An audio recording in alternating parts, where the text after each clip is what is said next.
It's that time of year again. It seems like every smartphone maker is making new smartphones, and OnePlus has just announced its T line of devices for this year. This time around, it's just the 8T, no 8T Pro, because OnePlus said it wants to keep its ultra flagship devices to a yearly thing. I spent the last week with the OnePlus 8T, and this is Android Authority's review. Before we get into the details, I just want to compare it first to its predecessor, the OnePlus 8. Now, as you can see here, there are some standout physical differences.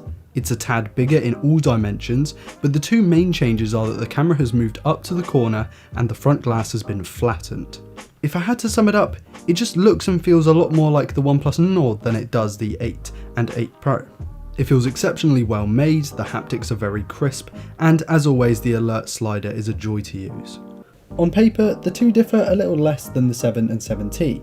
So it's the same chipset, RAM and storage, but with a slightly bigger battery, an added monochrome camera, a beefed up macro camera, a 120Hz display instead of a 90Hz, and Warp Charge 65 versus Warp Charge 30 charging. So fundamentally at least, it's very similar to the OnePlus 8, and I would actually say if you've got a OnePlus 8, don't even consider upgrading because they're just so similar. Using the OnePlus 8T, I noticed immediately how quick, snappy and responsive it felt, kind of like a lot of smartphones from OnePlus really. Even though OnePlus decided to leave out the Plus variant of the processor and just stick in with the 865, there were basically zero hiccups during my usage and barely any during games. I don't really play many games, but I like to try out Real Racing 3 and Riptide Renegade, and they were buttery smooth experiences. If you're a gamer, you're not going to be disappointed. Another reason you might buy a OnePlus phone in the past is for its software, and Oxygen OS has been revered for balancing features and clean aesthetic and smoothness and speed.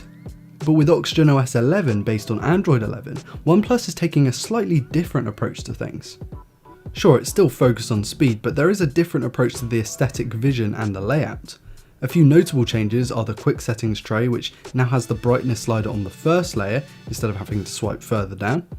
The big clock on the second layer of the quick settings has been changed as well, and a redesigned settings menu which has been optimised for one-handed use, and of course the new ambient displays with new options coming with later software updates. One change that I'm not so sure about is the smooth brightness slider. So what OnePlus has done here is taken a perfectly working standard, across the board everyone knows how to use it, brightness slider, and tried to make the transition from bright to dim and dim to bright smoother. But in doing that, they've introduced a lag and a delay, and what that means is it's oftentimes very finicky and awkward to get the right brightness if you're in a specific environment where you don't want it to be too bright or too dim. And if anything, they've just tried to reinvent the wheel a bit here. It's really odd because the rest of the new interface is fantastic, and I think anyone who picks up a device with Oxygen OS 11 is really going to enjoy it. But this one feature just stands out as a bit of a kind of, they're trying a bit too hard. OnePlus's 120Hz AMOLED display here is no bigger than that of the 8, but because it's now flat, you don't get that awkward curved screen glare that you got with the 8. Also, there is a tiny bit of a taper right at the edge to aid in gesture ergonomics, for example when sliding to go back, which I appreciated when using the phone.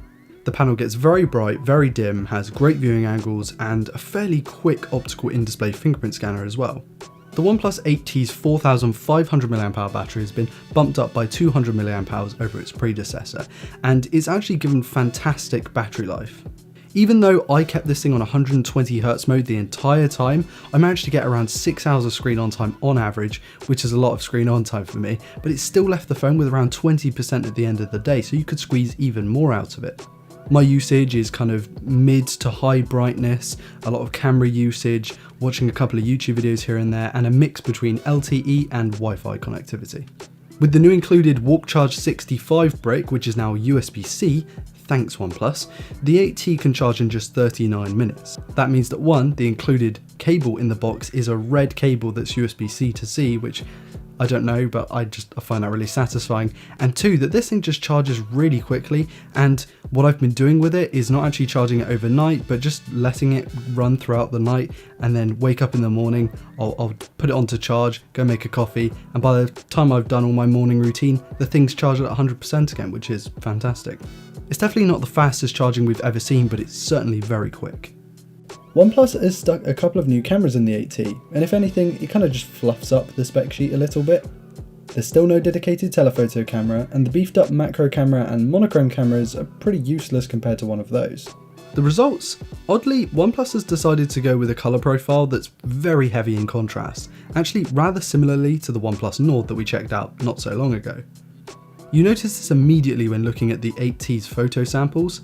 Colours have taken a nice boost in saturation though, and they're a little bit oversaturated, but really only just a tad. Not because they look ugly, but because they're just a little bit more saturated than in real life. Switching to the ultra-wide samples are slightly softer and there's a little bit more of a lens flare problem, but the dynamic range looks very similar, and the sharpness, especially when zoomed out on a social media profile, is really very similar, and that's impressive. That said, overall the cameras are still not flagship level. There's way too much contrast, not enough dynamic range, and it looks like someone's taken the structure slider in Instagram and just whacked it all the way up. It's really odd. The OnePlus 8T can take some pretty decent night shots. It can see in the dark pretty well, but what I found that focus became more of the issue in really challenging scenarios.